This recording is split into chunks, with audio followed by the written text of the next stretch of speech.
comrades, fellow trade unionists, fellow workers, for coming along to this first lobby against the proposed cuts in the Belfast Met. It's heartening that at such short notice you've turned out in large numbers to do this. This is the start of a campaign, it's not the end of it, and it will be backed up, believe me, by industrial action, because our members are about to be balloted for industrial action. And it should be clear the reason for this. The college have used all sorts of machinations to explain why they're involved in such a drastic reduction in staff. But it boils down to this. They have a £2.5 million deficit, they say, and they're going to get rid of it by paying £2.5 million out in redundancy payments. It's absurd.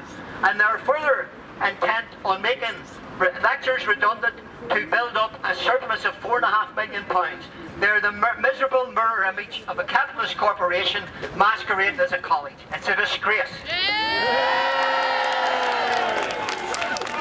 So, I'm going to hand over now to one of the other unions that are involved in this protest, Mr. Meckel, and see what he has to say for himself. Thank you. Today is it has united the trade union movement. You can look around you, all the banners from every union that's involved in this campus and others have come along in solidarity for people who are facing job losses at such an economic time when there's no prospect of another job for them, so that they can have, in the director's words, an investment fund. And that investment fund will do things like paint the odd building, refurbish and buy the odd IT equipment. That's why people are facing the dough here today. That's why we're going in to see the Board of Governors, the governing body, to tell them it's not acceptable. We won't accept it. This is not a one-off. We will continue this protest until they see sense. It is absolutely scandalous to suggest that somebody should lose their job so that they can have money in a bank. And that's what they told us. They want $4 million in a bank while you've lost your job. And we're saying that is not acceptable, and we will continue this fight. And we'll go to the politicians if it's worth going to them. We'll go on the streets. We'll continue this protest until we save the jobs. And this is before we have the cuts that the Assembly are talking about imposing upon the community. So we have to continue this fight. We have to show them it's about time that workers said, we're not going to take it anymore. We're going to stand up and we're going to fight. So can I thank you for standing here in the cold. We will get them in about 10 minutes to see the governing body. They have very generously given us 15 minutes of their very busy time, very busy schedule. We will make full use of that, and we would probably ask them to come down and have a chat with you, particularly those people who may be losing their jobs. Because we have wasted 90 days talking to these people. They haven't moved 1 inch from where they started at the end of October. The plan as it was then is exactly the plan that she will be announcing tomorrow. Now what they're required to do in any redundancy situation is sit down with a view to reaching agreement. There hasn't been agreement. There has been no attempt by them to reach agreement. We've attempted on every single occasion and every single item on the agenda to try to reach a compromise. We haven't got one because they aren't listening. So the message we're sending today is you better listen, because we ain't going away. Thank you very much. Michael has just said, we have spent the last 3 months trying to persuade the director and the senior management of this college that the large number of redundancies that they're proposing are not necessary.